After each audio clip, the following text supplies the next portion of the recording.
இயற்கையோடு இணைந்து ஒரு மனித வாழ்க்கை இருக்குல்ல, 2040 பிறகு தற்போதுள்ள இயந்திர அறிவுகளெல்லாம் செயலிழந்துவிடும், அழியத் தொடங்கிவிடும். அதன் பிறகு இயற்கையோடு இணைந்த மனித வாழ்க்கை. அதன் பிறகு நம்ம இந்த ஃபேக்ட்ரி எல்லாம் மூடிடுவாங்க. கரண்ட் எல்லாம், மின்சார உற்பத்தி எதுவுமே கிடைக்காது. எல்லாருமே விவசாயம் தான் பண்ண ஆரம்பிச்சிடுவாங்க. அவங்கவுங்களுக்கு தேவையான உணவை அவங்கவுங்களே உற்பத்தி பண்ண ஆரம்பிச்சிடுவாங்க. இந்த அரசாங்கம் இந்த அமைப்பெல்லாம் காணாமல் போயிடும். அப்படியே கலைய ஆரம்பிச்சிடும். ஏன்னா பணம் என்கிற நடைமுறை இருக்காது. அதனால் பணத்துக்கு மதிப்பு இருக்காது, தங்கத்துக்கு மதிப்பு இருக்காது. அதன் பிறகு வியாபாரம், விற்பனை எதுவுமே இருக்காது. அவங்கவுங்களுக்கு தேவையான உணவு, அப்புறம் ஆடை, குடிசை எல்லாம் அவங்கவுங்களுக்கு தேவையான தேவைகளை பூர்த்தி செய்து கொள்வார்கள். அதன் பிறகு ஏற்றுமதி, இறக்குமதி, வியாபாரம் எதுவுமே இருக்காது. பணத்துக்கு மதிப்பே கிடையாது. எவ்வளோதான் ₹1,00,000 கோடி ரூபா கொடுத்தாலும் அந்த பணத்தை கொடுத்துட்டு எதையுமே வாங்க முடியாது. அந்தளவுக்கு பணத்தெல்லாம் எரிக்க ஆரம்பிச்சிருவாங்க. பேப்பரில் அடுப்பு எரிக்க பயன்படுத்திடுவாங்க. அந்த மாதிரியான ஒரு காலகட்டத்துக்கு நம்ம போகிறோம். அங்கே பார்த்திங்கன்னா நம்ம குடிசையில் தான் வசிக்கணும். நமக்கு அதுக்கப்புறம் ஆடை தொழிற்சாலையெல்லாம் இருக்காது. போர்வை கிடைக்காது. போர்வைங்கிறது நம்ம இந்த உலகத்துலேருந்து எடுத்துகிட்டு போனால் தான் உண்டு.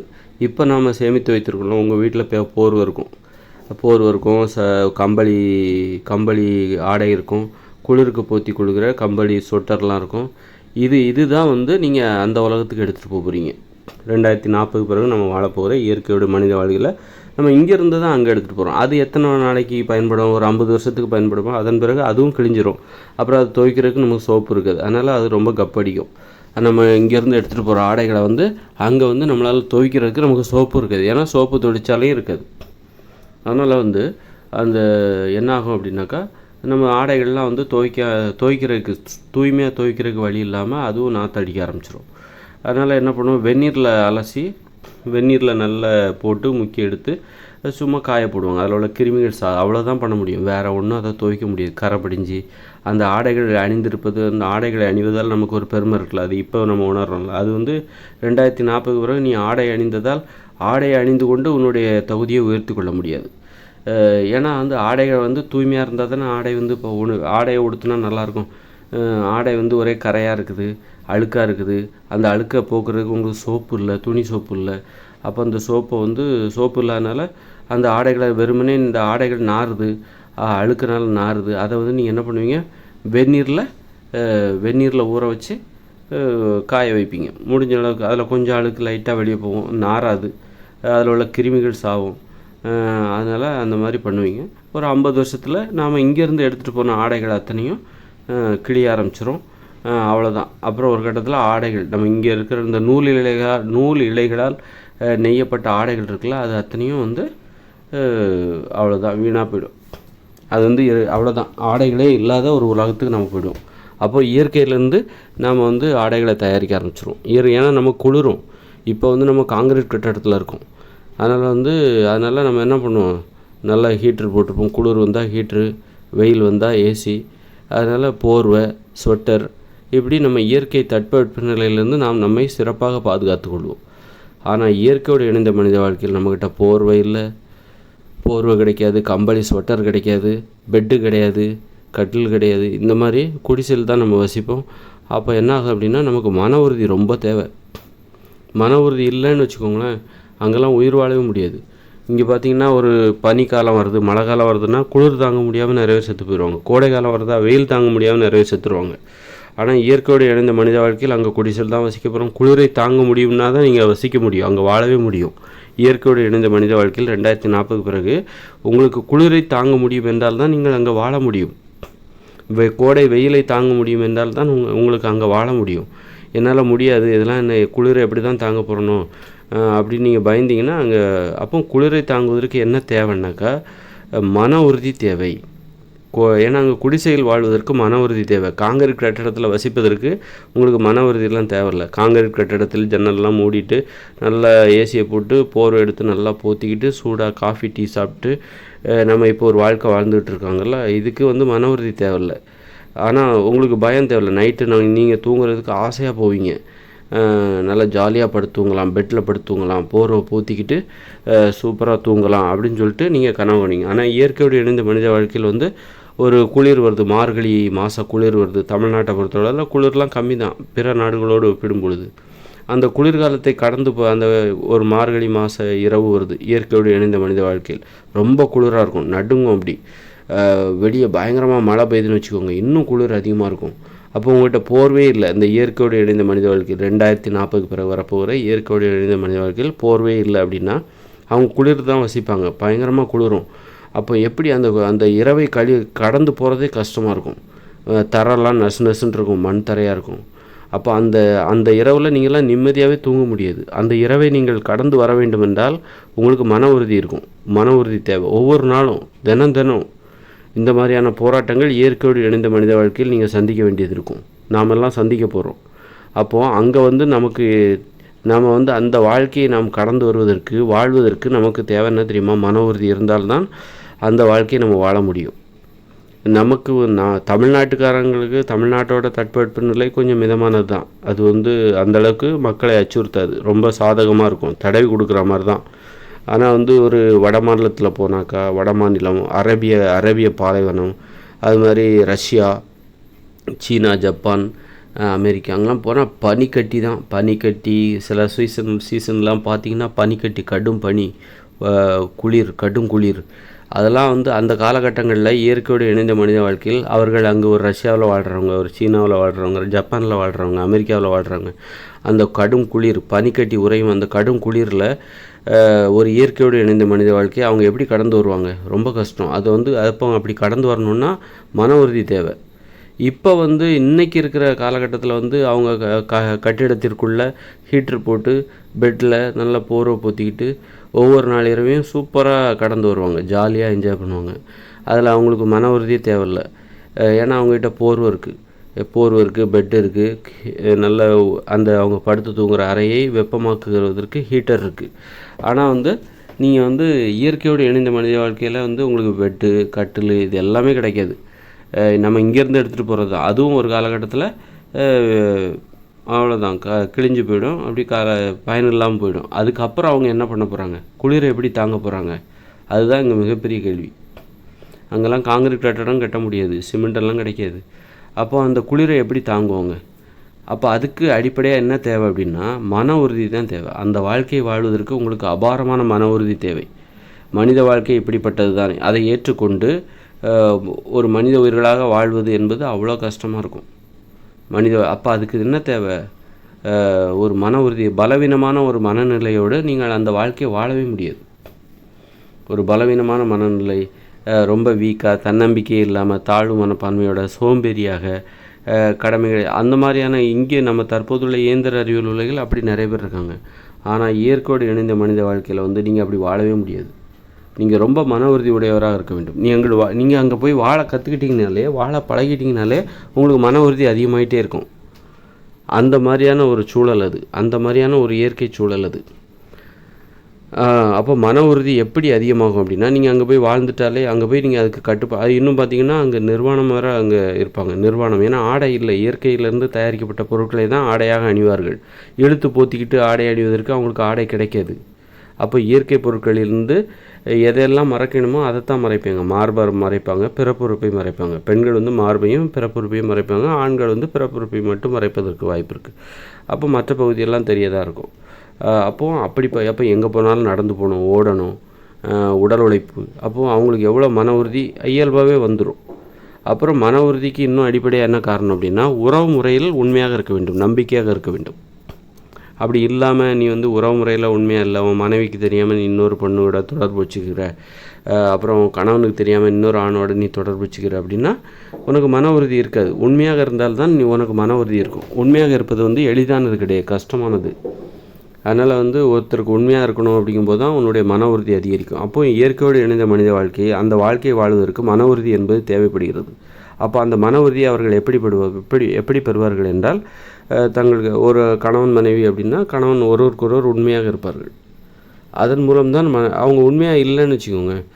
இப்போ தற்போது கல்யாணமே பண்ணிக்காமல் சும்மா ஏனதோனன்னு வாழ்கிறாங்க, இன்றைக்கி ஒருத்தன் நாளைக்கு ஒருத்தி அப்படின்ற மாதிரி வாழ்கிறாங்கன்னா அவங்களுக்கு மன உறுதியே இருக்காது அவங்களுக்கு. ஏன்னா இன்னொன்று பார்த்தீங்கன்னாக்கா உண்மையாக இருந்தால் தான் உங்களுக்கு உதவிகள் கிடைக்கும். பிறரிடமிருந்து உங்களுக்கு மற்றவங்க உதவி செய்வாங்க. ஒரு கணவன் மனைவிக்கு உண்மையாக இருந்தால் தான் அந்த மனைவி கணவனுக்கு உதவி செய்வாள். அந்த மனைவிக்கு கணவன் உண்மையாக இருந்தால் தான் அந்த மனைவி கணவனுக்கு உதவி செய்வாள். அப்போ இயற்கையோடு இணைந்த மனித வாழ்க்கையில் ஒருவருக்கொருவர் உதவி செய்தால் தான் அங்கே வாழவே முடியும். இன்றைக்கி பார்த்தீங்கன்னு வச்சிங்களேன், இப்போ இயற்கையோடு இணைந்த மனித வாழ்க்கை இப்போ இன்னைய இயந்திர அறிவியல் உலகில் வந்து பிறரது உதவி இல்லாமலே ஒருத்தர் வாழ முடியும். பணம் கொடுத்தா உங்களுக்கு உதவி கிடைக்கும். யாருக்கிட்டேயும் வந்து நீங்கள் பணம் கொடுத்துட்டா உங்களுக்கு உதவி கிடைக்கும். ஒரு அன்பை அடிப்படையாக கொண்டு உங்கள் பிறருடைய உதவி வந்து இன்றைக்கி உங்களுக்கு தேவையில்லை. பணத்தை கொடுத்தா எந்த உதவி வேணாலும் உங்களுக்கு யார் வேணாலும் செஞ்சு கொடுப்பாங்க. பணத்தை கொடுத்தா உங்களுக்கு ஒரு வீட்டை கட்டி கொடுத்துருவாங்க. பணத்தை கொடுத்துட்டா அவங்க வீட்டில் உள்ள எல்லா வேலைகளையும் செஞ்சு கொடுத்துட்டு அவங்க போயிட்டே இருப்பாங்க. ஆனால் இயற்கையோடு இணைந்த மனித வாழ்க்கையில் அவங்கவுங்க வேலையை அவங்கவுங்க தான் செய்வாங்க. அதை தாண்டி ஒருவருக்கொருவர் உதவி செய்தால்தான் அங்குள்ள வாழ்க்கையை வாழ முடியும். அப்போது ஒருத்தரிடமிருந்து உனக்கு உதவி வேணும்னா நீ வந்து மற்றவங்ககிட்ட உண்மையாக இருக்கணும். அப்போ தான் உனக்கு உதவி செய்வாங்க. ஏன்னா நீங்கள் அங்கே உதவி செய்கிறவங்களுக்கு பணம் கொடுக்க முடியாது. பணங்கிற நடைமுறையே இயற்கையோடு இணைந்த மனித வாழ்க்கை கிடையாது. அங்கே வந்து ஒருவருக்கொருவர் உதவி செய்கிறாங்கன்னா எதை எதிர்பார்த்து உதவி செய்கிறாங்கன்னா அன்பை எதிர்பார்த்து தான் உதவி செய்கிறாங்க. அன்பை அடிப்படையாக கொண்டு தான் ஒருவருக்கொருவர் உதவி செய்து கொண்டிருப்பார்கள், உதவி செய்து வாழ்ந்து கொண்டிருப்பார்கள். அதனால் அன்புன்னா எப்படி ஒருவருக்கொரு உதவி, அப்போ உண்மையாக இருந்தால் தான் உங்களுக்கு வந்து அந்த உதவி என்பது கிடைக்கும். அது வந்து ஒரு மனைவி கணவனுக்கோ, கணவன் மனைவிக்கோ, அல்லது நண்பர்கள் உறவினர்களுக்குள்ளோ, ஒரு அப்பா மகனுக்கோ, இந்த மாதிரி உறவு முறைகள் என்பது உண்மையை அடிப்படையாக கொண்டது. நீங்கள் மற்றவங்களுக்கு யாருக்கும் உண்மையாக இல்லை அப்படின்னா கண்டிப்பாக உங்களுக்கு உதவி கிடைக்காது. உதவி இல்லைன்னா இயற்கையோடு இணைந்த மனித வாழ்க்கையில் வாழ முடியாது. ஒருவருக்கொருவர் உதவி செய்து கொண்டு தான் அவர்கள் வாழ்ந்து கொண்டிருப்பார்கள். இப்போ வந்து பார்த்திங்கன்னா பயங்கரமாக மழை பெய்யுது. அப்போ அவங்களால குடிசையில் இருக்காங்க. அப்போ அவங்களால தூங்க முடியாது. ஒரே நசு வெளியில் வெள்ளம் வரலாம், புயல் வெள்ளம் வரலாம். இப்போ சென்னையெல்லாம் பார்த்திங்கன்னு என்னாச்சு, பெரிய மழை வெள்ளத்தில் என்னாச்சு, சென்னையே தண்ணீரில் மூழ்கிச்சுல. அதே மாதிரியான சூழ்நிலை இயற்கையோடு இணைந்த மனித வாழ்க்கையிலும் வரலாம். அவங்க வாழ்கிற பகுதி ஒரே பயங்கர புயல் மழை, நைட்டு இரவு நேரத்தில் எங்கே தண்ணி இருக்குது, எதுவும் அங்கே மின் விளக்குகள் எதுவுமே கிடையாது. எங்கே தண்ணி இருக்குது, வீடு ஃபுல்லாக தண்ணியில் மூழ்கலாம். அந்த இரவில் அவங்க எல்லோரும் ஒருத்தருக்கு ஒருத்தர் உதவியாக இருந்தால் தான் அந்த இரவை கடந்து அந்த புயல் மழை வெள்ளத்தை கடந்து அவர்கள் வாழ முடியும். இப்படி இயற்கை சீற்றங்கள்லாம் வரும். அப்போல்லாம் அவங்கள காப்பாற்றிக்கணுன்னா பிறருடைய உதவி தேவை, ஒருவருக்கொருவர் அந்த உதவி தேவை. அப்படிப்பட்ட ஒரு வாழ்க்கை முறை. அப்போது ஒருவருக்கொருவர் உண்மையாக இருக்க வேண்டும், நேர்மையாக இருக்க வேண்டும். யாரையும் ஏமாற்றி நீ தாழ்ந்தவன், நீ உயர்ந்தவன், நான் தான் உயர்ந்தவன், நான் தான் இந்த காட்டுக்கு அதிபதி, இந்த மாதிரி வசனம்லாம் அங்கே எடுபடாது. அதனால் வந்து அங்கே வந்து தூய்மை, நேர்மையாக இருக்கணும், உண்மையாக இருக்கணும். அப்போ தான் உதவி கிடைக்கும். அந்த அன்பை எதிர்பார்த்து தான் அவங்க உதவி செய்வாங்க. நீங்கள் வந்து உதவியை பெற்றுக்கொண்டு கொடுப்பதற்கு அதற்கு ஈடாக பணம் என்கிற நடைமுறை அங்கே கிடையவே கிடையாது. அதனால் வந்து அவங்க வந்து உண்மையாக இருந்தால்தான், அதன் மூலம்தான் அவர்களுக்கு மனம் உறுதியாக இருக்கும். அங்கே வாழ வேண்டுமென்றால் உங்களுக்கு மன உறுதி தேவை. இப்போ நீங்கள் போய் காட்டில் போய் வாழ்கிறீங்கப்பா, இப்போவே நீங்கள் சொல்கிறேன், நீங்கள் காட்டில் போய் வாழ்கிறீங்க. காட்டில் உங்களுக்கு வந்து உங்களுக்கு காங்கிரீட் கட்டடம் இல்லை, உங்களுக்கு வந்து அங்கே எதுவும் வீடெல்லாம் தரமாட்டாங்க. நீங்கள் காட்டுக்குள்ளே போய் ஒரு 4 பேர் போய் வாழ்கிறீங்க வச்சுக்கோங்களேன். 4 பேர் நீங்களே கற்பனை பண்ணிக்கோங்க. 4 பேர் வாழ்கிறீங்க காட்டுக்குள்ளே போய். டென்ட்டு கொட்டாக எல்லாமே எடுத்துகிட்டு போங்க. ஒரு 10 நாள் அங்கே உங்களால் தாக்கு பிடிக்கணுன்னா உங்களுக்கு வந்து மன உறுதி தேவை. சாப்பாடு நீங்கள் தான் பார்த்துக்கணும். அங்கே போய் அங்கே வாழ்கிறது, டென்ட் அடித்து அதில் நீங்கள் படுத்து கிடக்கணும். உங்களால் முடியுமா? ஒரு இரவை தாண்டுவதற்கு கூட உங்களுக்கு பயம் வந்துடும். என்னால் முடியாதுப்பா அப்படின்னு பின்வாங்கிடுவீங்க. என்னாலலாம் முடியாது. 10 நாளா? ஐயோ முடியாது. காட்டுக்குள்ளே யார் அப்படி இருப்பாங்க? இரவு நேரத்தில் உங்களுக்கு வெளிச்சம் இருட்டாக இருக்கும். உங்கள்கிட்ட எந்த லைட்டும் கொடுக்க மாட்டாங்க. இங்கேருந்து எந்த லைட்டும் கொடுக்கக்கூடாது. நீங்கள் லைட்டே இல்லாமல் போகணும். தீப்பெட்டி வேணால் வச்சுக்கோங்க, அல்லது நீங்களே தீயை பற்ற வைக்கணும். இருப்பீங்களா? நீங்களே தீயை நெருப்பை உருவாக்கிக்கணும் விருப்பப்பட்டால். அங்கே கிடைக்கிற உணவுகளை நீங்கள் சாப்பிட்ணும். ஒரு 10 நாள் காட்டில் போய் வாழ்ந்து பாருங்கள். அப்போ நீங்கள் வாழ்ந்துட்டீங்க அப்படின்னா உங்கள்கிட்ட மன உறுதி இருக்குதுன்னு அர்த்தம். நிறைய பேர் அதுக்கு தயாராகவே இருக்க மாட்டாங்க. என்னால் முடியாது, ஒரு நாள் இரவு கூட என்னால் அங்கே போய் இருக்க முடியாது அப்படின்ட்டு வந்துடுவீங்க. அப்போது இந்த மாதிரியான ஒரு வாழ்க்கையை தான் 2040 பிறகு இந்த உலகத்தில் உள்ள மக்கள் அனைவருமே வாழ போகிறாங்க. இயற்கையோடு இணைந்த மனித வாழ்க்கை, இயற்கையோடு கலந்து வாழ போகிறாங்க. காடுகள் தான் மனித இனம் வந்து காடுகளில் தான் வாழும். நம்ம காடுகளில் தான் வாழ்ந்தோம். குரங்குகளாக விலங்குகளாக இருந்தபோது நம்ம காடுகளில் தான் வாழ்ந்து கொண்டிருந்தோம். அப்போ அதே மாதிரியான வாழ்க்கையை தான் நாமளே திட்டமிட்டு நமக்கு பயன் தருகிற மரங்கள், செடிகள், கொடிகள் வளர்ந்த நாமளே திட்டமிட்டு வளர்த்த அந்த காடுகளில் நாம் வாழப்போகிறோம். அப்படி இருக்கும்போது காடுகளில் வாழ்வதற்கு உங்களுக்கு வந்து மன உறுதி தேவை, குடிசையில் வாழ்வதற்கு. அதனால் மன உறுதிங்கிறது எங்கேருந்து வரும்? மன உறுதி என்பது நீங்கள் உண்மையாக இருக்கணும். உண்மையாக இருக்கிற கஷ்டம். யாருக்குமே நீங்கள் உங்கள் மனைவிக்கு உண்மையாக இல்லை, பார்க்குற பெண்கள் அது பின்னாடியே நீங்கள் போய்டுறீங்க. ஒரு ஆம்பளை பார்த்தா ஒரு ஆம்பளை கூப்பிட்டா ஒரு பெண் போயிடுறா, ஒரு பொண்ணை பார்த்தா இவன் அவள் பின்னாடியே போயிடுறான். அப்படின்னா அங்கே மன உறுதி இல்லை. அப்போ மன உறுதி இருந்தால், மன உறுதி இல்லைனாக்கா அவங்களால அந்த இடத்துல வந்து வாழ முடியாது. இந்த இயற்கை கடும் குளிர், கோடை, வெயில், பெரிய புயல், மழை அதையெல்லாம் தாண்டி ஒவ்வொரு நாளும் நீங்கள் ஒவ்வொரு நாள் இரவையும் கடந்து வருவதற்குள்ளே நீங்கள் இப்போ பெரும்பாடுபட்டுருவீங்க. குளிரை தாங்குவதுக்கு நீங்கள் என்ன பண்ணுவீங்க? எல்லோரும் ஒன்று கூடி ஏதாவது முயற்சி செய்யணும். குளிரை இப்போ குளிருக்கு பயங்கரமாக குளிருது. அப்போ நீங்கள் என்ன பண்ணணும்? எல்லோரும் ஒன்றா கூடி, அங்கே இருக்கிற எல்லோரும் ஒன்றா கூடி அந்த இயற்கையோடு இணைந்த மனித வாழ்க்கையை வாழ்கிற அவர்கள் எல்லாம் ஒன்று கூடி அதற்கான திட்டமிட்டு என்ன பண்ணலாம், இந்த குளிரை தாங்கி நாம் இந்த இரவு கிடைப்பதற்கு நாம் என்ன பண்ணலாம் அப்படின்னு ஒருவருக்கொருவர் உதவி செய்து கொண்டு தான் வாழ வேண்டும். அதுக்கு எல்லாமே அடிப்படை என்னென்னா மன உறுதி தேவை. அந்த வாழ்க்கையை வாழ்வதற்கு மன உறுதி தேவை.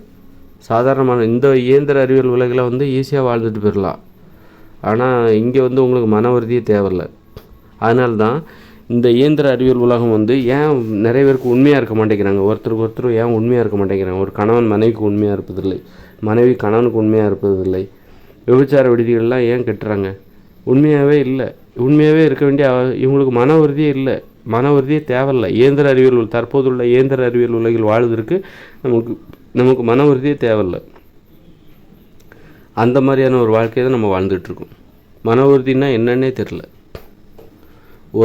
ஒரு நாள் கரண்ட்டு போச்சுன்னா எவ்வளோ கஷ்டமாக இருக்குது. ஒரு நாள் நைட்டு தூங்கிட்டு இருக்கீங்க, கரண்ட்டு கட் ஆகிடுச்சு, யாருமே தூங்க மாட்டாங்க, எல்லோரும் முழிச்சிருவாங்க. எப்படா கரண்ட் வரும் அப்படின்னு சொல்லிட்டு எல்லோரும் முழிச்சிருவாங்க. அப்போ கரண்ட்டு இல்லைன்னா எவ்வளோ சிரமமாக இருக்குது, எவ்வளோ போராட்டமாக இருக்குது. அந்த இரவை கடந்து வர்றதுக்கே நம்ம எவ்வளோ கஷ்டப்படுறோம். அப்படின்னா 2040 பிறகு இந்த உலகத்தில் மின்சாரமே இருக்காது, மின்சார பயன்பாடே இருக்காது. அப்போது ஒவ்வொரு நாள் இரவையும் கடந்து வர்றதுக்கு அவங்க எவ்வளோ போராடுவாங்க பாருங்கள். அவங்ககிட்ட எவ்வளோ மன உறுதி, சகிப்புத்தன்மை இருந்தால் மட்டும்தான் முடியும். அதனால் பலவீனமான விஷயங்களை அவங்க அனுமதிக்கவே மாட்டாங்க. ஏன்னா அதன் மூலம் அவர்களுக்கு மன உறுதி குறைந்து விடும். இந்த மாமிசத்தை சாப்பிட்டா பலவீனம் வரும். அது மாதிரி இந்த மலிவான உணவுகள் அவங்களுக்கு, அதே மாதிரி அவங்களுக்கு பாருங்கள், இயற்கையோடு இணைந்த மனித வாழ்க்கையில் வாழ்வதற்கு மன உறுதி தேவை என்பதற்கு இன்னொரு உதாரணம் சொல்கிறேன். அங்கே வந்து உப்பு கிடைக்காது. நீங்கள் சாப்பிட்ற உணவு பச்சை காய்கறிகள், பழங்கள், இதைத்தான் சாப்பிட போகிறீங்க. இதைத்தான் முழு நேர உணவாக நீங்கள் சாப்பிட போகிறீங்க. அப்படின்னா உங்களுக்கு எவ்வளோ மன உறுதி இருந்தால் மட்டும்தான் அந்த உணவை சாப்பிட முடியும். அதாவது முழு நேர உணவு, நீங்கள் சாப்பிட்ற உணவு வந்து பச்சை காய்கறிகள், பழங்கள், கீரைகள், கிழங்குகள், அந்த மாதிரி பயிர் வகைகள், பருப்பு வகைகள், இதைத்தான் சாப்பிட போகிறீங்க. ஏன்னா அங்கே உப்பு கிடைக்காது. உப்பு போட்டு சமைச்சு சாப்பிட்ற வழக்கம் அங்கே கிடையாது. அப்போ நீங்கள் சாப்பிட்ற அந்த பச்சை காய்கறிகள், பழங்கள், அதுதான் முழு நேர உணவாகவும் நீங்கள் சாப்பிடுவீங்க. எப்போவுமே வருஷம் முழுக்க இதுதான் சாப்பிடுவீங்க. அப்போ எவ்வளோ மன உறுதி இருந்தால் அதை நீங்கள் சாப்பிட முடியும். இன்றைக்கி சாப்பிட முடியுமா? உங்களால் சாப்பிட முடியுமா? இன்றைக்கி வாழ்கிற இந்த இயந்திர அறிவியல் உலகில் நீங்கள் வெறுமனே பச்சை காய்கறிகளை, பழங்களையும், கிழங்குகளையும் சாப்பிடுவீங்களா? கீரைகளை சாப்பிடுவீங்களா? உப்பே சேர்க்காமல் சமைக்கப்பட்ட அல்லது சமைக்காத உணவுகளை உங்களால் சாப்பிட முடியுமா? அப்போ அதை சாப்பிட்றாங்க பாருங்கள் 2040 பிறகு இயற்கையோடு இணைந்து மனித மக்கள். அப்போ அவங்களுக்கு எவ்வளோ மன உறுதி இருக்கும் பாருங்கள், அவங்களுக்கு எவ்வளோ சகிப்புத்தன்மை இருக்கும் பாருங்கள், அவங்களுடைய மனநிலை எப்படி இருக்குங்கிறத நீங்கள் இதன் அடிப்படையிலே கவனிச்சிக்கலாம். அவங்களுக்கு அங்கே வாழ்கிறதுக்கு ஒரு மன உறுதி தேவைன்னு நான் சொன்னேன்ல, அது எங்கேருந்து மெயினாக வருது அப்படின்னா அவங்களுடைய இந்த உணவு முறையிலேருந்து தான் வருது அந்த மன உறுதி. இந்த மாதிரி பச்சை காய்கறிகள், பழங்களை சாப்பிட்றது மூலமாக அதை சாப்பிட்றதுக்கு ஒரு மன உறுதி வேணும். அப்போ அந்த மன உறுதி தான் அவங்களுக்கு அந்த இயற்கை சூழ்நிலை, இயற்கையோடு கலந்து வாழ்வதற்கு உதவி செய்கிறது. இந்த மாதிரி உப்பு போட்டு சமைச்சு சாப்பிட்றதுக்கு மன உறுதியே தேவையில்லை, பலவீனம் தான் தேவை. நீங்கள் வீக்னஸ் தான் தேவை. இட்லி சாப்பிட்றதுக்கு உங்களுக்கு மன உறுதி தேவையில்லை. அதுக்கு அடிமையாகி பலவீனமாக இருந்தாலே போதும். இட்லியை சாப்பிட்றதுக்கோ சோறு சாப்பிட்றதுக்கோ மன உறுதி தேவையில்லை. பிரியாணி சாப்பிட்றதுக்கெலாம் மன உறுதி தேவையில்லை. ஆனால் வந்து நீங்கள் வெறுமனே காய்கறிகள், மாமிசம்லாம் சாப்பிடாமல், மீனெல்லாம் சாப்பிடக்கூடாது. மாமிசம் சாப்பிட்றதுக்கு மன உறுதி தேவையில்லை, பலவீனம்தான் தேவை. நீங்கள் பலவீனமானவர்களாக இருந்தாலே அதே போதும். உங்களை அடிமைத்தனம் தான் தேவை. ஆனால் வந்து நீங்கள் காய்கறிகள், பழங்கள், கீரைகள், கிழங்குகள், இப்படி பச்சையான உணவுகளை சாப்பிட்ணும் அப்படின்னா முழு நேர உணவு வருஷம் முழுக்க அதான் சாப்பிடுவீங்க. உங்கள் வாழ்க்கை முழுவதும் நீங்கள் அதை தான் சாப்பிடுவீங்க. அப்போ உங்களுக்கு எவ்வளோ மன உறுதி இருக்குன்னு நினச்சி பாருங்கள். இயற்கையோடு இணைந்த மனித வாழ்க்கையில் அங்கே வாழ்கிற மக்களுக்கு எந்த அளவுக்கு அவர்கள் மன உறுதி உடையவர்களாக இருப்பார்கள் என்பதை நீங்கள் கற்பனை செய்து பார்த்து கொள்ளலாம். அதுமாதிரி எங்கே போனாலும் நடந்து தான் போவாங்க, ஓடி தான் போவாங்க. அவங்க போக்குவரத்து வாகனங்களே கிடையாது, உடல் உழைப்பு தான். அப்போ அவங்களுக்கு எவ்வளோ மன உறுதி இருக்கும் பாருங்கள். உங்களால் முடியுமா? எங்கே போனாலும் நீங்கள் நடந்து போவீங்களா? ஓடுவீங்களா? ஓடுறதா அப்படின்னா என்னென்னு கேட்பீங்க. என் வாழ்க்கையிலே நான் ஓடுறதே கிடையாது அப்படின்னு சொல்கிற ஆட்கள் கூட இருக்காங்க. நான் ஓடினதே கிடையாது என் வாழ்க்கையில் அப்படின்னு சொல்கிற ஆட்கள் இங்கே இருக்காங்க, வாழ்ந்துக்கிட்டு இருக்காங்க. அதனால் அவங்க எங்கே போனாலும் நடந்தான் போவாங்க, ஓடி போவாங்க, பச்சை காய்கறிகளை உணவாக உண்பார்கள். அப்போ அவங்களுக்கு எவ்வளோ மன உறுதி இருக்கும் பாருங்கள். அதே மாதிரி அவங்க ரொம்ப இழுத்து பூத்திட்டுலாம் ஆடை அணிய மாட்டாங்க. அவங்க இயற்கையிலிருந்து தயாரிக்கப்பட்ட ஆடைகளை தான் அணிந்து கொள்வார்கள். பிறப்புறுப்பை மறைத்து கொள்வார்கள், மார்பை மறைத்து கொள்வார்கள் பெண்கள். சில இடங்களில் நிர்வாணமாக கூட இருப்பாங்க. ஏன்னா அவங்க அப்போ நிர்வாணமாக வாழ்கிற ஒரு வாழ்க்கை இருக்குல்ல, அதை எதிர்கொள்வதற்கு மன உறுதி தேவை. ஆடையை உடம்பால் மூடிக்கிட்டு வாழ்வதற்கு மன உறுதி என்கிறது தேவையில்லை. ஆடை ஃபுல்லாக மூடிக்கிறோம், அப்போ அந்த வாழ்க்கை வாழ்வதற்கெல்லாம் மன உறுதி தேவையில்லை. ஆனால் அதே நேரத்தில் இங்கே எல்லாருமே நிர்வாணமாக வாழ்ந்து கொண்டு இருக்கிறார்கள் அப்படின்னு வச்சுக்கோங்களேன். அப்படிப்பட்ட வாழ்க்கை வாழ்வதற்கு மிகுந்த கட்டுப்பாடு தேவை. நிர்வாணமாக வந்துட்டால் உடனே இங்கே ஒரே பாலியல் வன்முறை, ஒரே கற்பழிப்பு நடந்துடும்னு நினைக்காதீங்க. எல்லாருமே நிர்வாணமாக இருப்போம். நிர்வாணம்னா எல்லாருமே தான்.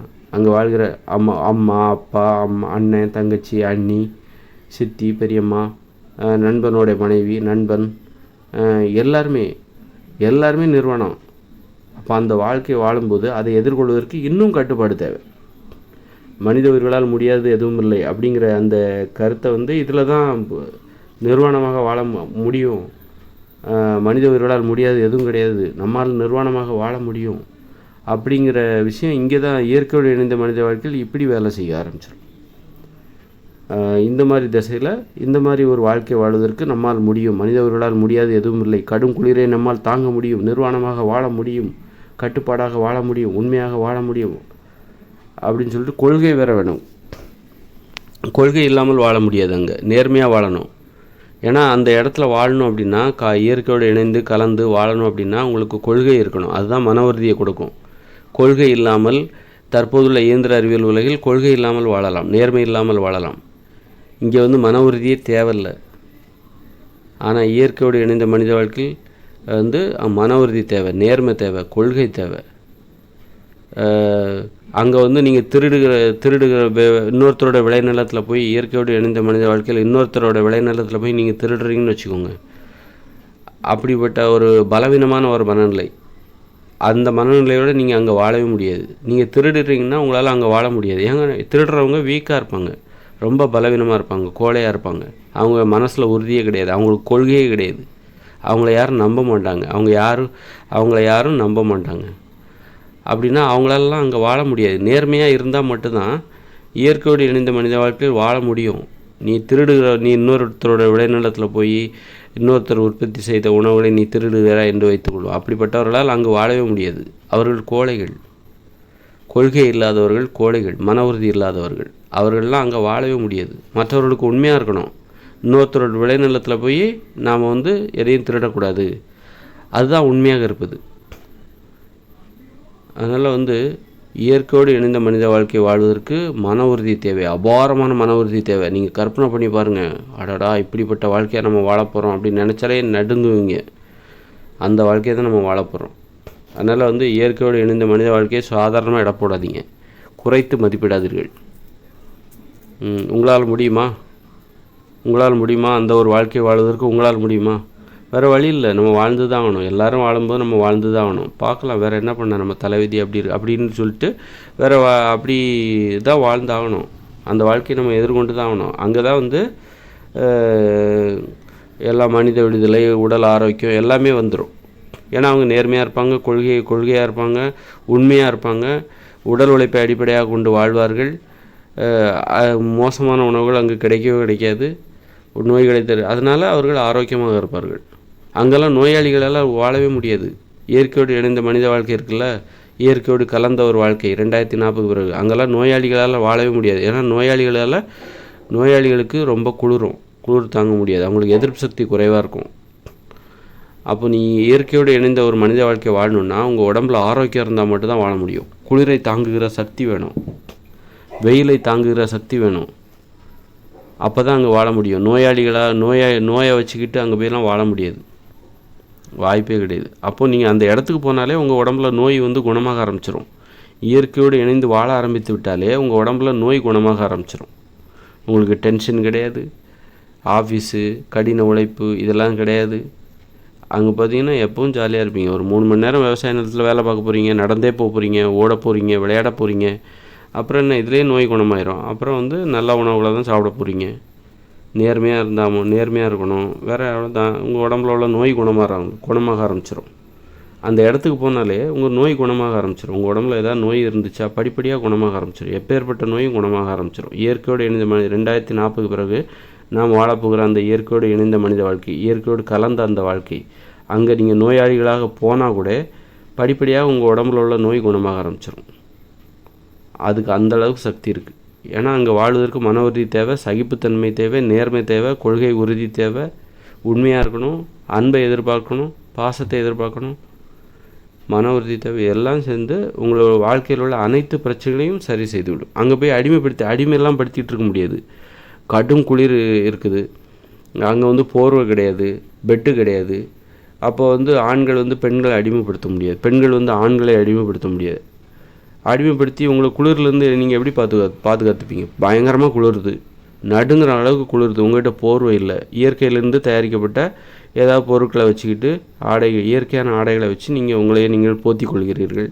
உங்கள் அறையில் நெருப்பு மூட்டி அதில் அதாவது அறைனா என்ன, குடிசை தான். ஏதாவது நெருப்பு மூட்டி அதிலிருந்து வருகிற வெப்பத்தை உற்பத்தி செய்து குளிரிலிருந்து உங்களை பாதுகாத்து கொள்கிறீர்கள். அங்கே போயிட்டு நீங்கள் பெண்களை நீங்கள் எப்படி அடிமைப்படுத்துவீங்க? என்ன காரணத்தை வச்சுக்கிட்டு அடிமைப்படுத்துவீங்க? பெண்களை அடிமைப்படுத்திட்டால் உங்களுக்கு கடுங்குளிர் என்பது உங்களை விட்டு விடுமா? கடுங்குளிர் அங்கே பெண்களை என்ன காரணத்துக்கு அடிமைப்படுத்துவாங்க? அவங்கவுங்க குடிசையில் வாழ போகிறாங்க, எல்லாத்துக்கும் ஒரு குடிசை. அப்புறம் அங்கே யாரும் சமைக்கவும் முடியாது, பெரும்பாலும் நெருப்பை உருவாக்குவதே கஷ்டம். அதனால் சமைப்பதற்காக பெண்களை அடிமைப்படுத்த முடியாது. வீட்டை கூட்டி பெருக்கி சுத்தமாக வைத்திருப்பதற்காக வீடே கிடையாது, குடிசை தான் இருக்கும். அவங்கவுங்க வேலையை அவங்கவுங்க செய்யணும். அங்கெல்லாம் அடிமைத்தனமே இருக்காது. அடிமைப்படுத்திட்டு அங்கே வாழ்ந்து விடலாம், சொகுசாக வாழ்ந்து விடலாம் அப்படின்னு கற்பனை கூட பண்ணி பார்க்க முடியாது. ஏன்னா குளிர் எல்லாத்துக்கும் பொதுவானது தான். இப்போ இங்கே இருக்கிற உலகத்தில் கூட இப்போ நம்ம தற்போதுள்ள இயந்திர அறிவியல் உலகில் நீங்கள் ஒரு கோடை காலம் வந்துடுது அப்படின்னா ஒரு சில பணக்காரங்க ஏசியில் இருக்காங்க, இன்னொருத்தர் ஃபேன் காற்றுல இருக்காங்க, இன்னொருத்தர் கொசுக்கடியில் கஷ்டப்படுறாங்க. இன்னும் நிறைய பேர் கொசுக்கடியில் கஷ்டப்படுறாங்க. இரவு நேரம் நிம்மதியாக தூங்க முடியாமல் கொசுக்கடியில் கஷ்டப்படுறாங்க. இப்படி பாரபட்சமான ஒரு வாழ்க்கையை நம்ம வாழ்ந்துகிட்டு இருக்கோம். ஆனால் இயற்கையோடு இணைந்த மனித வாழ்க்கை எல்லாரும் குளிரில், எல்லாரும் குடிசையில் தான் வசிக்க போகிறாங்க. எல்லாருக்கும் குளிர் என்பது பொதுவானது தான். கடும் குளிர் என்பது எல்லாருக்குமே பொதுவானது. அங்கே பணக்காரங்க ஏழை யாருமே கிடையாது.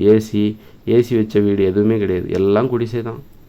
அப்போ கடும் குளிர் எல்லாத்துக்கும் பொதுவானது. அதனால் யாரையும் நீங்கள் அடிமைப்படுத்தவும் மாட்டீங்க. எல்லாத்துக்கும் அங்கே இருக்கிற பிரச்சனைகள் அனைத்தும், இன்ப துன்பங்கள் அனைத்தும் அனைவருக்கும் பொதுவானது. அதுலேருந்து யாரும் தப்பிக்க முடியாது.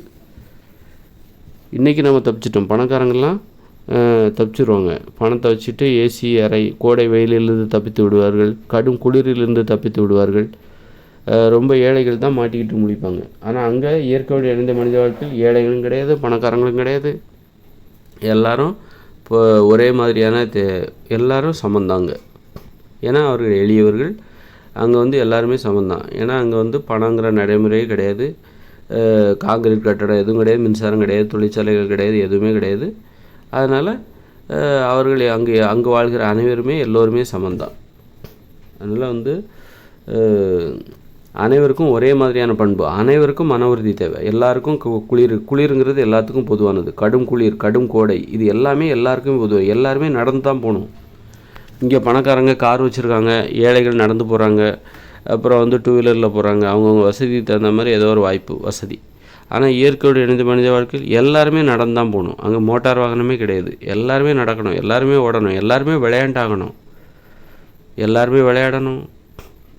இப்படி பார்த்திங்கன்னா அப்போ எல்லாருமே குடும்பத்தோடு நேரம் செலவழிப்பாங்க. ஒரு பொதுவான வாழ்க்கை முறை, சமத்துவமான வாழ்க்கை முறை, பாரபட்சமே கிடையாது. அப்போ எல்லாருக்குமே மன உறுதி என்பது, எல்லாரும் ஒரே மாதிரியான பண்பு இருக்கும். எல்லாருமே உண்மையாக இருப்பாங்க, அன்பாக இருப்பாங்க, கொள்கையோடு இருப்பாங்க, நேர்மையாக இருப்பாங்க, மென்மையானவர்களாக இருப்பாங்க. வேறுபாடே இருக்காது, கருத்து வேறுபாடே இருக்காது, கொள்கை வேறுபாடுகளே இருக்காது. அந்த மாதிரியான ஒரு வாழ்க்கை வாழ்ந்துட்டுருப்பாங்க. எல்லாருமே நேர்மையாக இருப்பாங்க, எல்லாரும் எளிமையாக இருப்பாங்க, எல்லாரும் ஆரோக்கியமாக இருப்பாங்க. நோயாளிகளே அங்கே இருக்க மாட்டாங்க. ரொம்ப அற்புதமான வாழ்க்கை முறை. அதாவது அங்கே ஒரு கஷ்டம் இருக்குது. அங்கே வந்து இயற்கையோடு இணைந்த மனித வாழ்க்கையில் நாம் ஒரு கஷ்டத்தை அனுபவிக்க போகிறோம். அந்த கடும் குளிர், கோடை, எங்கே போனாலும் நடந்து போகணும், ஓடி போகணும், விளையாடணும், உடல் உழைக்கணும், இப்படி ஒரு கஷ்டம் இருக்குது. இந்த கஷ்டத்தை அனுபவிச்சாக்கா உங்களுக்கு ஆரோக்கியம் கிடைக்கும். உங்களுக்கு நோய் இருக்காது, ஆரோக்கியமாக இருப்பீங்க, மகிழ்ச்சியாக இருப்பீங்க. சமத்துவம் என்பது அங்கே நல்லா எல்லாருமே மகிழ்ச்சியாக இருப்பாங்க, உடம்புல நோயே இருக்காது. ஒரு கஷ்டத்தை அனுபவிக்கிறதுனால அவர்கள் வந்து அதன் நன்மைகளையும் அவர்களை அனுபவிப்பாங்க. ஆனால் நம்ம இன்றைக்கி கஷ்டப்படலை. நம்மளுக்கு கடும் குளிரை பற்றிலாம் கவலை இல்லை, நடக்க வேண்டிய அவசியம் இல்லை, ஓட வேண்டிய அவசியம் இல்லை. இந்த மாதிரி நமக்கு கஷ்டமே இல்லாமல் நம்ம வாழ்கிறதுனால தான் நோய்கள் வந்து கஷ்டத்தை கொடுக்குது. கஷ்டம்னா என்னன்னு தெரிஞ்சுக்கிறக்காக நோய்கள் வந்துடுது. நோய்கள் என்னும் கஷ்டங்கிறது ஏன் வருது அப்படின்னா நம்ம கஷ்டப்படாமல் வாழ்கிறோம். அதனால தான் கஷ்டப்படாமல் அவ்வளோ ஈஸியாக வாழ்ந்துட முடியாது அப்படின்னு சொல்லிட்டு இயற்கை நமக்கு என்னத்தை கொடுக்குது, ஒரு கஷ்டத்தை கொடுக்குது. நோய்களை அனுபவித்து இதை அப்படி கஷ்டம் அப்படின்னு சொல்லிட்டு கஷ்டத்தை தூக்கி நம்ம தலையில் வைக்குது. ஆனால் இயற்கையோடு இணைந்த மனித வாழ்க்கையில் வந்து அவங்க எல்லாரும் ஒரே மாதிரி தான் வாழ்வாங்க. எல்லாருக்கும் குளிர் என்பது பொதுவானது, கடும் குளிர் என்பது அனைவருக்கும் பொதுவானது, கடும் கோடை என்பது அனைவருக்கும் பொதுவானது. ஒரு புயல் மழை வந்ததுன்னா அது அனைவருக்கும் பொதுவானது. எல்லோரும் குடிசையில் தான் வசிக்க போகிறாங்க. இப்போ இன்றைய உலகில் வந்து இன்றைக்கி இருக்கிற இயந்திர அறிவியல் உலகில் ஒரு புயல் வருது, பணக்காரங்க ஈஸியாக ரொம்ப பாதுகாப்பாக இருக்காங்க. இன்வெர்ட்டர் வச்சுட்டு நல்ல மின்சாரம், வெளியில் எவ்வளோ தான் புயல் வந்தது கரண்ட்டு கட்டாக இருந்தாலும் இவங்க ஒரு வாழ்க்கை வாழ்ந்துட்டுருக்காங்க. கோடீஸ்வரர்கள் என்ன பண்ணுவாங்க, 10-15 இன்வெர்ட்டர் வாங்கி 10 நாள் வந்து கரண்ட்டு கட்டாக இருந்தாலும் அவங்க வீட்டில் மின்சாரம் இருக்கும். அவங்க பணத்தை வச்சு அதை சரி செஞ்சுருவாங்க. அதனால் வந்து இன்றைக்கி வந்து பாரபட்சமாக வாழ முடியும். ஆனால் இயற்கையோடு இணைந்த மனித வாழ்க்கை 2040 பிறகு அங்கே கடும் கோடை, கடும் புயல், அப்புறம் வந்து கடும் குளிர், இது எல்லாத்துக்கும் எல்லாமே பொதுவானது. பிரச்சனைகள் என்பது அனைவருக்கும் பொதுவானது. அதனால் வந்து மழை வெள்ளம் அனைவருக்கும் பொதுவானது. அதனால் வந்து எல்லாரும் சமமாக வாழ்வாங்க, சமத்துவ உணர்வோடு வாழ்வார்கள். அதுக்கு மன உறுதி, எல்லாருக்குமே மன உறுதி இருக்கும், எல்லாருக்குமே மனிதத்தன்மை இருக்கும், பிறரது கஷ்டங்களை புரிஞ்சுப்பாங்க. அந்த மாதிரி ஒரு அற்புதமான வாழ்க்கை. ஆனால் அதற்காக அவர்கள் கஷ்டப்படுவாங்க. அந்த அற்புதமான வாழ்க்கை வாழ்வதற்காக தான் அவங்க அவ்வளோ கஷ்டப்படுறாங்க. மன உறுதி இல்லாமல் அங்கே நீங்கள் வாழவே முடியாது. அதுமாதிரி மூட நம்பிக்கையோடு அங்கே வாழ முடியாது. கடும் குளிர், கடும் கோடை, கடும் குளிர் அடிக்குது நைட்டு. நீங்கள் வணங்குகிற கடவுள் வந்து உங்களை வந்து பாதுகாப்பாரா? கடும் குளிர் அடிக்குதுப்பா. இப்போது தமிழ்நாட்டை விட்டுருங்க, வட மாநிலத்துலலாம் போங்க, ரஷ்யா போங்க, அமெரிக்கா போங்க, கடும் குளிர், கடும் பனி உரைகிற அந்த குளிர். நீங்கள் இயேசுவை வணங்கினா அவர் உங்களை வந்து இரவு நேர குளிரை வந்து தடுத்துருவாராண்ணா? அப்போது அந்த குளிரை அவரால் எதையுமே செய்ய முடியாது. அவரே வந்தால் கூட ஒரு குளிரில் தான் நடுங்குவார். அதனால் வந்து அங்கே வந்து மூட நம்பிக்கைகளுக்கு வாய்ப்பே இல்லை. நீங்கள் நடந்து தான் போக போகிறீங்க, எங்கே போனாலும் நடந்து தான் போக போகிறீங்க, ஓட போகிறீங்க. உடல் உழைத்தால் தான் உங்களுக்கு உணவு. அப்புறம் வந்து உடல் உழைத்தால் தான் உங்களுக்கு உணவு. கடும் குளிர், கடும் புயல், மழை, இதனால் வந்து கடவுள், நீங்கள் வணங்குகிற கடவுளோ அல்லாவோ வந்து சிவனோ வந்து அவரை நீங்கள் வணங்குவதால் வந்து நீங்கள் இன்று இரவு உங்களை தாக்குகிற அந்த கடும் குளிரிலிருந்து நீங்கள் தப்பவே முடியாது.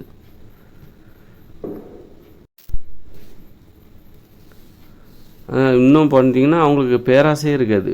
அவங்களுக்கு தெரியும் இதுதான் வாழ்க்கை, குடிசையில் வாழ போகிறோம், எல்லாத்துக்கும் ஒரே அளவு விளைநிலம், யாருக்கும் ஏற்றத்தாழ்வே கிடையாது. உனக்கு 2 ஏக்கர்னால் எல்லாத்துக்கும் 2 ஏக்கர் நிலம் தான் கொடுக்கப்படும். எனக்கு 10 ஏக்கர், உனக்கு 4 ஏக்கர், உனக்கு நிலமே கிடையாது அப்படின்னா அப்படி ஒரு வாழ்க்கை வாழ்ந்தால் மட்டும்தான் கடவுளை வணங்க ஆரம்பிச்சிருவாங்க. ஏற்றத்தாழ்வுகளோடு நம்ம வாழ்ந்தால் மட்டும்தான் கடவுளை அவங்களுக்கு தேவைப்படுவாங்க. கடவுளே எனக்கு 10 ஏக்கர் நிலம் கொடு, எனக்கு நிலமே இல்லை, எனக்கு 5 ஏக்கர் நிலம் கொடு, 10 ஏக்கர் நிலம் உள்ளவன் எனக்கு இன்னும் 10 ஏக்கர் கொடு கடவுளே அப்படிமா. எல்லாத்துக்குமே 2 ஏக்கர் தான் அப்படிங்கிற ஒரு கட்டுப்பாடை கடைபிடித்து கொண்டு அவர்கள் வாழும்போது எல்லோரும் ஒரே மாதிரி தான் வாழணும், நீதி நியாயம் எல்லாத்துக்கும் பொதுவானது, அப்படி வாழும்போது கடவுள் தேவையில்லை. பேராசை என்பதே இல்லாத போது உங்களுக்கு கடவுள் என்பது தேவையில்லை. அதனால் கடவுள் வந்துட்டால் குளிரிலிருந்து நீங்கள் எப்படி தப்பிப்பீர்கள்? கடவுள் வந்து உங்களை எப்படி பாதுகாப்பார்? கடுமையாக குளிருது அப்படின்னு உங்கள்கிட்ட போர்வை கிடையாது, பெட்டு கிடையாது, இயற்கையிலேருந்து ஏதாவது பொருட்களை தயாரித்து கொண்டு நீங்கள் வந்து குளிரிலிருந்து உங்களை பாதுகாத்து கொள்கிறீர்கள். கடவுள் வந்து உங்களை வந்து எப்படி குளிரிலிருந்து பாதுகாத்துவார்? நீங்கள் உழைச்சா தான் நீங்கள் சாப்பாடு. அதனால் வந்து அங்கே உள்ளவங்களுக்கு மூட நம்பிக்கையோடு வாழ மாட்டாங்க. அவங்களுக்கு தெரியும் வாழ்க்கைன்னா இதான், ஜாலியாக இருக்கணும், அவ்வளோதான். இதை தவிர கடவுள் வந்து என்னத்தை வந்து இங்கே வந்து கிழிக்க போகிறாரு, என்னத்தை வந்து நமக்கு புதுசாக கொடுக்க போகிறாரு? இதுதான் வாழ்க்கைன்னு தெரிஞ்சு போச்சு. இதை விட சொர்க்கத்தில் தான் அவர்கள் வாழ்வார்கள். குடும்பம், காதல், குடும்பம், விளையாட்டு, ஆடல், பாடல், பள்ளிக்கூடம் கிடையாது, கல்லூரி கிடையாது, புத்தகங்கள் கிடையாது, தொழிற்சாலைகள் கிடையாது, அலுவலகங்கள் கிடையாது. எல்லாத்துக்கும் அவங்கவுங்களுக்கு 2 ஏக்கர் நிலம், அப்புறம் 3 மணி நேரம் வேலை, 3 மணி நேரம் தான் வேலை செய்யணும். காலையில் 7 மணிக்கு போனால் 10 மணிக்கு வந்துட்டு அப்புறம் பார்த்தா நீச்சல் அடித்து குளிக்க வேண்டியதான். கிணறு இருக்கும், குளம் இருக்கும், நீச்சல் அடித்து குளிக்க வேண்டியதான். ஆடல், பாடல், விளையாட்டு 1 மணி நேரம், காதல், காமம், குடும்பம், குழந்தைகள், பெரியவர்கள். உடலில் நோயே இருக்காது, எல்லாரும் ஆரோக்கியமாக இருப்பாங்க.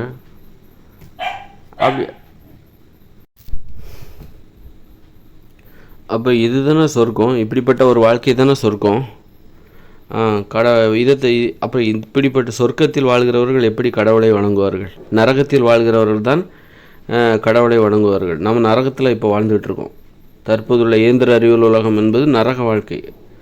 அதனால தான் கடவுளை வணங்குகிறார்கள். மத மூட நம்பிக்கைகள் ஏன் ஏற்படுனா நம்ம நரகத்தில் வாழ்ந்துகிட்ருக்கோம். ஆனால் நம்ம சொர்க்கத்தில் வாழும்போது நமக்கு கடவுள் தேவையில்லை.